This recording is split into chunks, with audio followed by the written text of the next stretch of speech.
Welcome back ناظرین۔ علامہ صاحب، روزے کے آداب، چونکہ ماہ مبارک کا مہینہ ہے، روزے کے اوپر ڈسکشن ہو رہی ہے، تو روزے کے آداب اور قبولیت کی شرائط کے بارے میں آپ بھی تھوڑی روشنی ڈال دیجیے گا کہ روزے کے اندر، حالت روزے کے اندر کون سے ایسے کام ہیں جو کرنے ضروری ہیں، اور کون سی ایسی چیزیں ہیں جو روزے کی فضیلت کو دگنا کر دیتی ہیں۔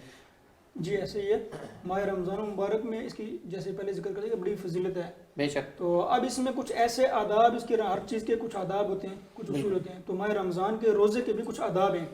اب انسان اگر بھوکا پیاسا رہ جائے تو اس کا بھوکا پیاسا رہنا، یہ صرف روزے کا نام یہ نہیں ہے کہ انسان بھوکا پیاسا رہے۔ بالکل ایسا ہی ہے۔ اب انسان آپ دیکھیں، جیسے بندہ قربانی کرتا ہے تو اس میں وہ اس کا خون جو زمین پہ بہہ جاتا ہے، گوشت لوگ کھا جاتے ہیں، تو اس میں کوئی چیز بھی اوپر نہیں جاتی، صرف دلوں کا جو تقوی ہے وہ اللہ کی بارگاہ میں جاتا ہے۔ بالکل تو اسی طرح رمضان میں بھی جیسے ذکر کیا قرآن پاک کی آیت میں کہ لعلکم تتقون، تم تقوی والے بن جاؤ، تم متقی بن جاؤ۔ تو تقوی کیا ہے کہ انسان کا جو اخلاص ہے وہ اس کا اخلاص والا عمل ہو جائے، ہر عمل اس کا اخلاص سے مبرہ ہو جائے، ہر عمل اس کا اخلاص والا ہو جائے۔ علامہ صاحب، رمضان جو ہے وہ نزول قرآن کا مہینہ ہے، اور اسی مہینے کے اندر تورات، زبور اور انجیل بھی نازل ہوئی ہیں۔ تو تورات، زبور، انجیل اور قرآن مجید ہماری چاروں الہامی کتابوں کا نزول ماہ مبارک کے اندر ہوا ہے۔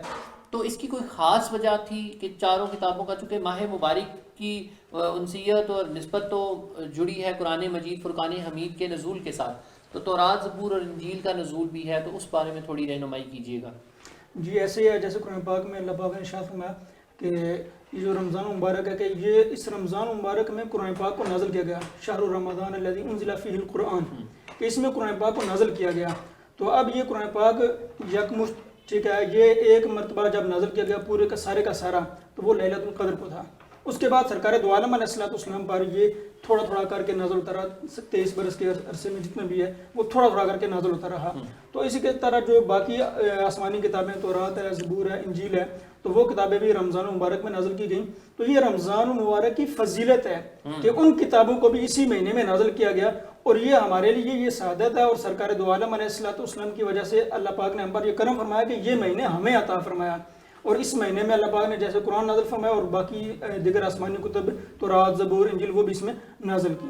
ٹھیک ہے مفتی صاحب، یہی سوال آپ کی طرف آتا ہوں کہ ایمان کی تکمیل کا تقاضا یہ ہے، ایمان کی تکمیل نہیں ہوتی جب تک سب سے پہلے کہ لا الہ الا اللہ محمد رسول اللہ، مکمل ایمان کی تکمیل اسی کے اوپر ہے کہ اللہ کی وحدانیت پر بھی یقین لانا ہے، اور اللہ کے پیارے محبوب جناب حضرت محمد صلی اللہ علیہ وآلہ وسلم پر بھی ایمان لانا ہے کہ وہ اللہ کے پیارے اور آخری محبوب ہیں، امام الانبیاء ہیں، ان پر نبوت کا اختتام ہے۔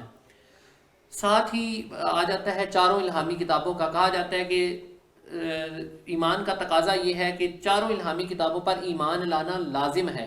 قرآن مجید کی فضیلت ان تینوں کتابوں کے اوپر زیادہ ہے، برتری حاصل ہے۔ تو تھوڑا سا ڈیفرینشیٹ کر دیجئے گا قرآن مجید، فرقان حمید کے نزول کو، تورات کے زبور اور انجیل کے نزول کو۔ ماہ مبارک کے اندر یہ چاروں کتابیں نازل ہوئیں، جیسے علامہ صاحب نے فرمایا کہ رمضان کے مہینے کی فضیلت اور ماہ مبارک کو کے اندر ان چاروں الہامی کتابوں کا نازل ہونا، یہ چیز ثابت کرتا ہے کہ ماہ مبارک کی کس قدر فضیلت ہے۔ تو تھوڑا سا آپ ان چاروں الہامی کتابوں کو ڈیفرینشیٹ کر دیں، قرآن مجید، فرقان حمید کو، اور باقی تورات، زبور اور انجیل کو۔ جی میں آپ کے اس سوال کو تھوڑا سا اور آگے بڑھاتا ہوں۔ جیسے آپ احباب ذکر کر رہے تھے، آپ نے 4 الہامی کتابوں کا ذکر کیا، تو میں ایک اضافہ اور کرتا ہوں کہ حضرت ابراہیم علیہ السلام پر جو صحیفے نازل ہوئے وہ بھی ماہ رمضان المبارک میں ہی نازل ہوئے۔ حضرت داؤد علیہ السلام پر زبور نازل ہوئی، وہی ماہ مقدسہ رمضان المبارک میں نازل ہوئی۔ حضرت موسیٰ علیہ السلام پر تورات، وہ بھی رمضان المبارک میں۔ حضرت عیسیٰ علیہ السلام پر جو انجیل نازل ہوئی وہ بھی اسی ماہ مقدسہ میں۔ اور اللہ کے رسول صلی اللہ علیہ وسلم کو جو سب سے بڑا معجزہ قرآن کی صورت میں عطا کیا گیا، جو یکمشت آسمان دنیا پر نازل ہوا، یعنی بیت المعمور، وہ بھی اسی ماہ رمضان المقدس کے اندر اللہ کے رسول صلی اللہ علیہ وسلم کو عطا کیا گیا۔ بعد میں جو ہے وہ تحت الضرورہ آیات اور مختلف صورتیں جو ہے وہ نازل ہوتی رہیں۔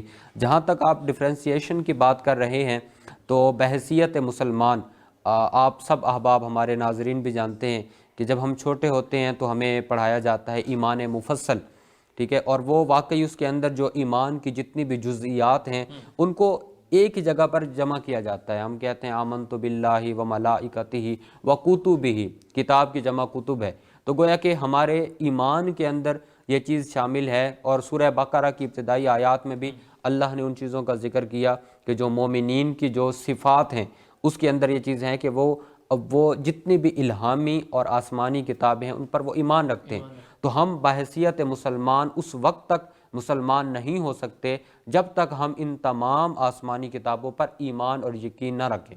وہ ہمارا ایمان اور یقین ہے.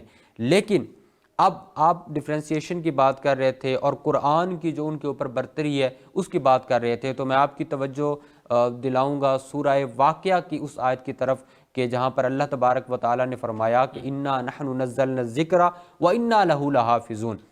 وہ جو گزشتہ انبیاء پر جو آسمانی کتابیں نازل ہوئیں تو ان انبیاء کے اس دنیا سے چلے جانے کے بعد جو ان کی امتیں تھیں انہوں نے ان کتابوں کے ساتھ کیا رویہ روا رکھا.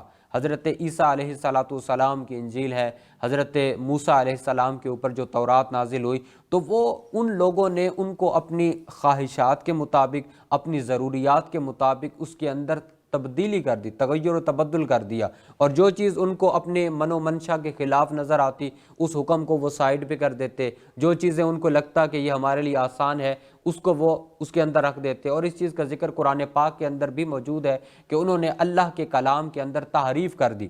لیکن قرآن کو جو برتری حاصل ہے ان آسمانی کتابوں پر وہ اس اعتبار سے ہے کہ اللہ نے فرمایا کہ ہم نے ہی اس کو نازل کیا اور ہم ہی اس کی حفاظت کا ذمہ لیں گے. اور آپ دیکھ لیں کہ آج جو ہے وہ 1445 سال یا اس سے بھی زیادہ ہو چکے ہیں لیکن ایک حرف بھی کوئی تبدیلی نہیں کر سکتا. اور وہ اس کی وجہ آج جو ہے وہ ہمارے بچوں کے جو ہے وہ سینوں کے اندر یہ کتاب محفوظ ہے. اور اگر کوئی بندہ کوشش بھی کرتا ہے کہ وہ ذرا برابر تبدیلی کرے تو پوری امت جو ہے وہ کھڑی ہو جاتی ہے اور کسی کو گنجائش نہیں دی جاتی کہ وہ ایک حرف کی بھی تبدیلی کر سکے. تو یہ قرآن کا ایک خاصہ ہے، یہ قرآن کا جو ہے وہ ایک خاص پہلو ہے کہ اللہ تبارک و تعالیٰ نے قیامت تک کے لیے، کیونکہ یہ آخری الہامی کتاب ہے، اس کے بعد جو ہے وہ نبوت کا سلسلہ ختم ہو چکا ہے اور کسی نبی نے نہیں آنا، اور یہی وہ آخری کتاب ہے جو جیسا کہ ہم کہتے ہیں this is a complete code of life. اب یہ قیامت تک کے لیے ہمارے لیے ایک مکمل عملی نمونہ ہے جو ہمارے لیے گائیڈ ہے، جو قیامت تک کے انسانوں کے لیے جو ہے وہ کامیابی کا ذریعہ ہے جب اس پر عمل کریں گے، کیونکہ اس کے اندر ہماری زندگی کا ہر پہلو موجود ہے. آپ کی زندگی کا کوئی بھی پہلو، آپ کی انفرادی زندگی ہے، آپ کی اجتماعی زندگی ہے، آپ کی معاشرتی یا کوئی بھی لائف ہے، آپ جب قرآن کو اپنا رہبر و رہنما بنائیں گے تو آپ کو قرآن سے جو ہے وہ اس کا مکمل حل جو ہے وہ مل جائے گا. تو قرآن کو ہم اس اعتبار سے جو ہے وہ اس کو ایک امتیازی حیثیت حاصل ہے کہ قرآن کی حفاظت کا ذمہ اللہ نے خود لیا اور وہ آج تک جو ہے وہ اپنی اصل شکل کے اندر موجود ہے. بالکل ایسا ہی ہے ناظرین، اس بات پر ہمارا ایمان بھی ہے. اللہ تبارک و تعالیٰ نے خود ارشاد فرمایا کہ اس کتاب کو ہم نے نازل فرمایا اپنے آخری نبی جناب حضرت محمد صلی اللہ علیہ وآلہ وسلم پر اور ان کی امت پر، اور اس کی حفاظت کا ذمہ بھی اللہ تبارک و تعالیٰ نے اپنے سر لیا. تو جس چیز کی حفاظت میرا رب کر رہا ہو اس چیز کے بارے میں تو گمان میں بھی نہیں آ سکتا کہ اس میں کوئی تبدیلی کی جا سکتی ہے. مفتی صاحب آپ نے بڑے زبردست انداز کے اندر تمام الہامی کتابوں کے بارے میں بھی اور قرآن مجید فرقان حمید کے بارے میں بھی ہمیں بتایا. یہاں پر چلتے ہیں ایک چھوٹے سے بریک کی جانب، اور جب بریک سے واپس آئیں گے تو علامہ صاحب سے بھی اسی بارے میں رہنمائی طلب کریں گے اور ان سے گزارش کریں گے کہ تمام الہامی کتابوں اور قرآن مجید فرقان حمید کی فضیلت کو بیان کریں.